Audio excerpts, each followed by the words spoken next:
Hi, I'm Pete Shaw. I'm the pastor at CrossWalk Community Church here in Napa, and I want to answer some basic questions about who we are and what we're about, partly to give you a clue about whether or not you want to be a part of us, and maybe on a deeper level if you want to join what we're a part of, an official way as a member. Become a true crosswalker. Well, first let me just talk about what we do and what our goal is as a church. Our goal truly is no less than to save the world. And that may seem pretty lofty, but it's actually not our idea. This actually was what Jesus was trying to do. Where things go a little weird is how we understand what that word means and what that word save means. We are a church, and we're a Christian church, and we follow in the footsteps of Jesus. I almost left ministry and the church because of how I understood what that word saved means. For a lot of the church in the world, capital C, church has to do with forgiving sins and getting people to heaven. And while those are wonderful things, and knowing that we're forgiven and there's grace and there's hope for something beyond this life, those are wonderful things, but that really isn't what Jesus was talking about. And churches, capital C again, all over the world have a commission that is not ours to determine, but it is, as Jesus said in the end of the Gospel of Matthew, he said to go into the whole world and make disciples of all people and all nations, and he said a few more things, but that's the gist of it, go make disciples. So what does that mean? Does that just mean to make converts? Does that mean to get people forgiven and on the way to heaven? And how do we do this whole thing? And the reality is that I finished my doctoral work in the study of this very word, salvation, because I figured if I'm going to commit my life to this thing the rest of my career, I better know what the heck I'm talking about. And so soteriology was the academic focus of my Doctor of Ministry degree. And what I discovered was that this issue of saved or salvation or whatever is really comprehensive, and it's incredibly compelling, and it's beautiful. And we're going to say it in different ways at Crosswalk, but it really boils down to following in the footsteps of Jesus. And one piece that I created recently as a review, I said it like this: that our purpose as a church is to follow in Jesus' footsteps, ushering in holistic well-being, because that's actually what this salvation is about. It's tied to this Jewish idea of shalom, this deep peace and well-being with ourselves, with others, with the world, everything. So let me start over. Our purpose as a church is to follow in Jesus' footsteps, ushering in holistic well-being for all people and the planet, through lifelong learning, kneeling in service, proclaiming grace while pursuing justice, cultivating deep spirituality, and inclusive, loving community. Those other things that I mentioned there, the lifelong learning, the kneeling in service, the grace and justice, the developing and fostering a deep spirituality, and intentional, loving, inclusive community. The reason those things show up is because that's what Jesus was about with his life. The Gospel of John was the focus of my academic work and my doctorate, and John organizes his gospel differently than Matthew, Mark, and Luke do. These are all biographies, sort of Jesus. But the way John organizes his gospel has to do with major themes and not just sort of a chronological thing. So you can clearly identify these movements of Jesus in his life. We are, as a church and as individual people who claim to be Christian, that's what we're called to do, is to follow in the footsteps of Jesus. What was Jesus about? He was about bringing about this idea of shalom. He called it kingdom of God. It's the same thing. Ushering in this salvation, the saving the world, making the world more whole, more well, not in a cram it down your throat, not with this terrible thing of threat, but with love and grace, where he valued other people and lifted them up, where he went across cultural barriers. He broke all kinds of rules, and that's partly why he got killed, is because he ticked off those in power who were missing it and who were not exhibiting grace and shalom and not about this salvific work. There's a fancy word for you, but it's a real one. So what are we about? We're about lifelong learning, because that's what Jesus was about. He clearly, he started his ministry when he was about 30-ish years old, and he clearly had been spending a lot of time thinking and learning and growing in the faith tradition that he was a part of. And that's what we're supposed to do. It gets us in trouble. I'm going to be honest with you. A lot of people are attracted to CrossWalk because we are not afraid to ask questions and to question long established positions on things, because it's my feeling and our feeling that if we can't even ask the question, that is wrong. There's a problem with that. So that has to do with how we understand our relationship with the Bible. What is the Bible? Why is it that I don't believe that the Bible is infallible or inerrant, and yet still offers great authority in the way that we think about faith and life and God and the cosmos and everything else? These kinds of things have to do with lifelong learning. I am a curious person. That's going to be a part of me forever. And I'm going to keep pushing the envelope as I discover things. That's how we kind of become who we are at CrossWalk, is this wonderful group of people. Dared to ask when I came to CrossWalk, at 29 years old, the average age was 70 in the church, and they invited me to come, and they were incredibly gracious, and they let me grow, and they gave me room to think and learn, and I just shared what I was learning along the way. And along the way, we just discovered a more expansive, inclusive Christianity, which I think is actually very close to the original idea that was there all along, and we've just kept going with it. So anyway, if lifelong learning is attractive to you, then do that. CrossWalk is known for its service to Napa as a community. We love that. We love Napa. We love to serve Napa. We do it in all kinds of different ways. We do it with our facility. So we are the home of over 40 recovery groups, because we think we're on the same page, with recovery. We're all addicted to something. It's just people who are actually in recovery know it. You know what I mean? And the recovery process is so deeply spiritual and so in line with what it means to be a growing, maturing person. Why wouldn't we want to be a part of that? So we have lots of groups that meet there, and our campus is busy all the time, largely because of that, and it's awesome. We also use our gym for a lot of community stuff in the area. Of course, we're known for being the first to open, last to close evacuation shelter, which we're super proud of. And we're continually trying to figure out how can we improve our facility so we can better serve the community and be up to speed and do more for the community, not less. We have an incredible food pantry with an incredible food pantry team. We serve in normal times around 1,000 meals a month. And it's not a weekly thing, it's a monthly thing. So this is more of a stopgap measure for people who run out of money before they run out of the month. You know what I mean? And so it helps them get through and makes a world of difference. And it's just such a blessing to be able to serve the community, and an amazing team.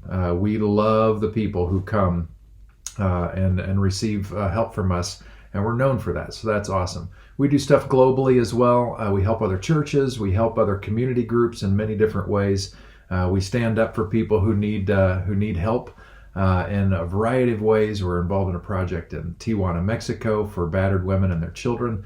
We're involved with a school for the poorest of the poor in a slum of Nairobi, Kenya. We got a lot of things that we're very proud about in the way that we serve. And to a person, individual crosswalkers are invested in all kinds of things in the community because that's who we are. It's not just a church thing. Being a crosswalker is a person who is a lifelong learner, who kneels in service. And this next piece has to do with grace and justice. Pretty much every time when Jesus issued grace on some level with the people that he interacted with, there was a justice component because the people who needed the grace were not getting it from the power structures that were there.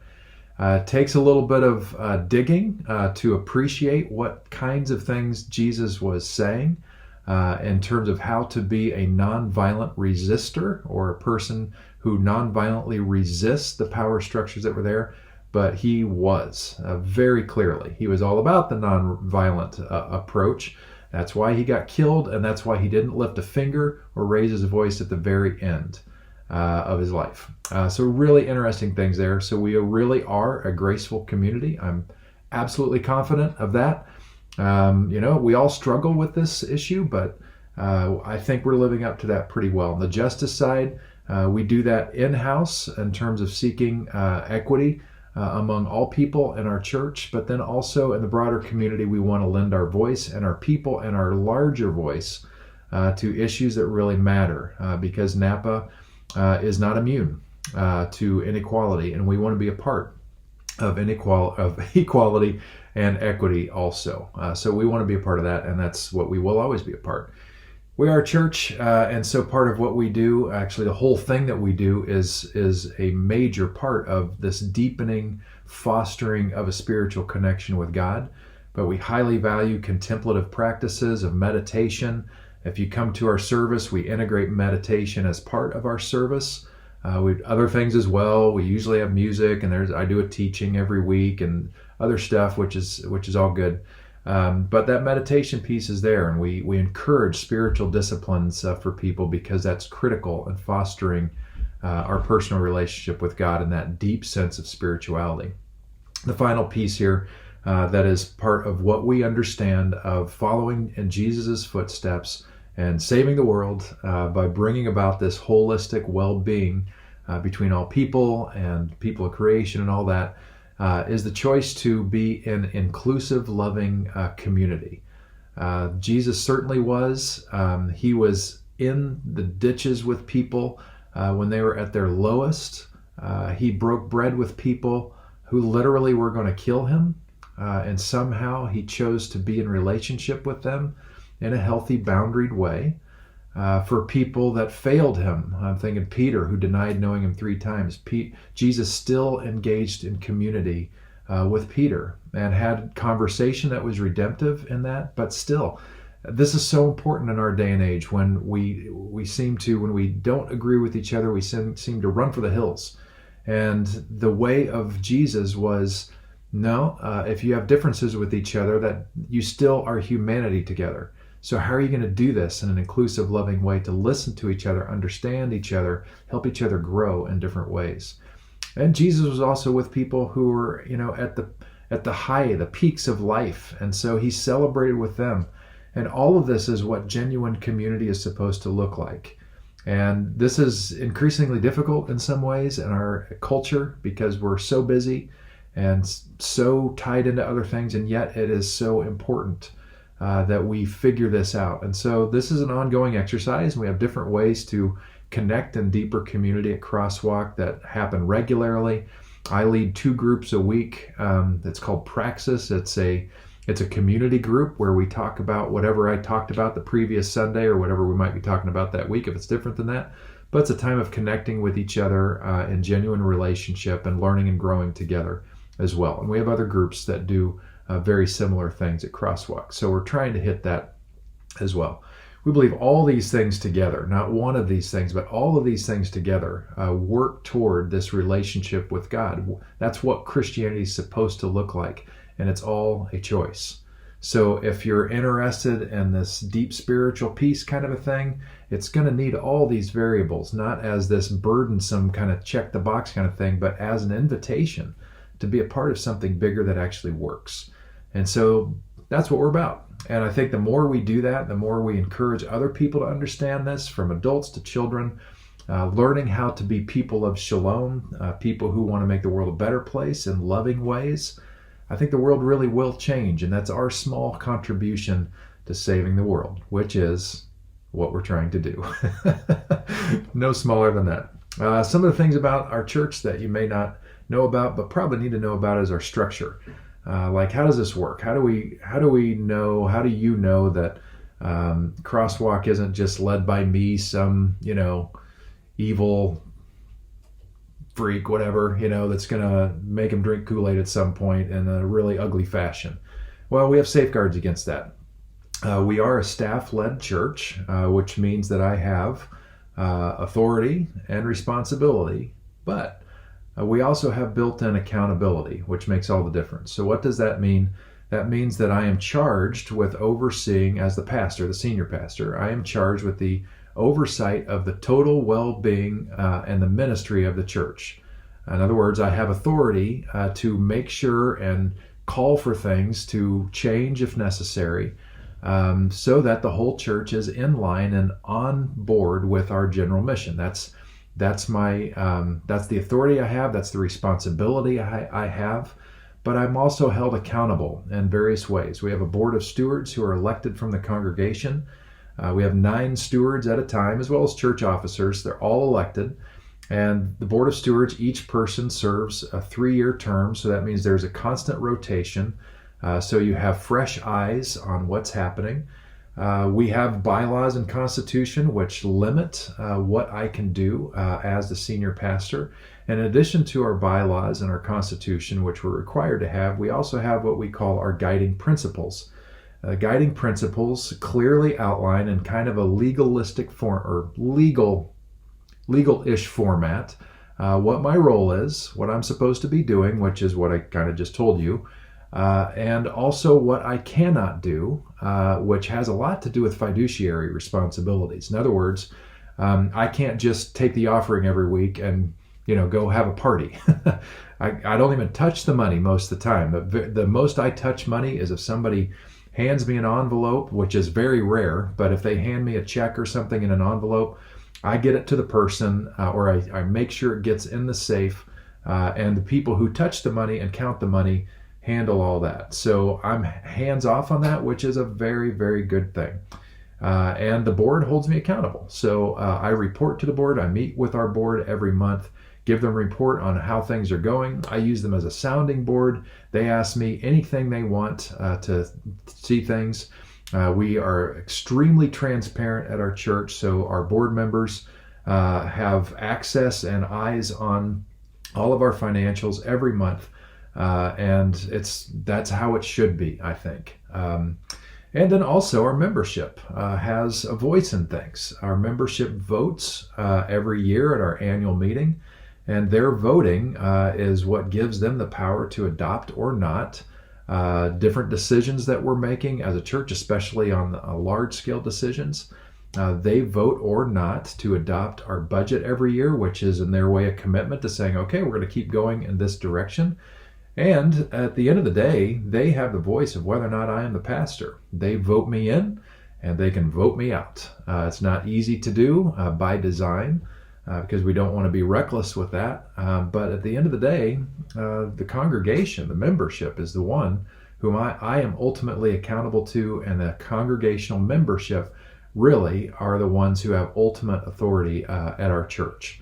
And that's a very Baptist kind of a thing. We are Baptist in our tradition, which is by design means that the local church decides how we're going to be church. There's no, in our system anyway, we are an American Baptist church, which is a mainline tradition, not an evangelical tradition, which is a very important distinction. Means there's a lot more room for theological variety in our denomination. And I'm very proud of our connection with that. But it means there's no top-down in American Baptist churches. It doesn't work like that. So, and that's, I think, as it should be. So we have the right to determine who we are, how we're going to operate, what we're going to be about. And we support American Baptist initiatives, and they support us as we need it. So that's really how we're organized. And like I said, it's very transparent and very accessible, which we're very happy about. I hope that if this is resonating with you, and if you try us on for size, listen to some of my teachings, follow our services, see what you think about us. If you love us, I want to invite you to consider membership, because it's an important step for you in your faith development. It's also helpful for us. It's also helpful for you, but that faith development piece really is serious. This covenanting with a community of believers matters. This was a huge part of the early church. They understood what it meant, that they were in it together. When they did, it meant that they were committing themselves to someone else and something bigger than themselves. It also meant that they were opening themselves up to the voices of those other people who were covenanting along with them. And that's where it's so critical. For me as a pastor, when you choose to join the church as a member, it's kind of like the difference between dating somebody and getting engaged. It's like when you're dating somebody, you have a certain level of relationship that you can bounce off of, and you're afforded certain levels of rights in terms of what you can ask and when you can show up and all that, but there are also clear boundaries. But when you go to that next level, it gives everybody in the relationship a little more confidence and a little more privilege with each other. As a CrossWalk member, you have the right to ask me things that somebody off the street, I may not treat as seriously because I don't know what who they are, what their agenda is. But if a CrossWalk member comes and asks me a question, I'm going to listen to that differently. And when I see a CrossWalk member who is struggling, I know that because of our shared covenant together, that I have the invitation to care in more meaningful ways, whereas I might not as much somebody who has yet to cross that line because I don't know where they are. We have a whole lot of people, hundreds of people who call CrossWalk home, but our membership, is somewhere around 150-ish or so. And that's okay. I think the membership should always be smaller than our attendance or people who call us home. But that's just to make the point that we have a lot of people who are comfortable engaging in CrossWalk in all kinds of different ways, which you're certainly welcome to do. But that membership piece is really important for your development as a person of faith. So I want to encourage you to do that. And you will notice a difference. I'm confident of that if you take that seriously, it's going to make a serious difference in your life. For the future ahead for what CrossWalk is about, it's taken us 20 plus years to figure out how to get to where we are now. And we are on an ongoing mission to continually improve and wonder how we can serve Napa better in a Jesus kind of a way. And so we're going to continue doing that. We have not stopped, and we will never stop moving forward, I hope, trying to figure out how we can most effectively leverage everything we are on our campus and our people and our voice, our resources, everything to carry out our primary mission to save the world in a Jesus kind of a way, ushering in shalom, this holistic well-being for all people everywhere. And major things on the horizon now. So we're asking questions about our campus. How can we more effectively serve the needs of the community with our physical plant, our space? We sit on 4 acres in prime property. How can we use that in more effective ways to serve more people? How can we grow our church? That's an important thing. We are a very well-balanced church, so we have, a strong number of people in every decade of life, from the cradle all the way up to 80s and 90 something years old, and that's wonderful. I think that's what the church is supposed to look like, and we do look like that. But we also think we have a message that's very compelling and beautiful, and we want to invite more people to experience it with us. So therefore, we are going to try to figure out how we can get the message out, how we can be a more inviting community, and encourage more and more people to come in. Take this, by the way, as an official invitation for you to check us out. We would love to have you. Also, I'm 50 years old, and I'm recording this at the end of 2020. That means that in somewhere between 10, 15 years-ish or so, I'm probably looking at retirement, and we are already talking about what that looks like with the board. It may seem early, but I am a long-term pastor. I've been here 21 years, and anytime you have that kind of a transition over to somebody else, you have to be incredibly thoughtful about it. Honestly, I love this place. I love what I do. But I look forward to the day when we can hand over the reins to somebody who can take it to the next level.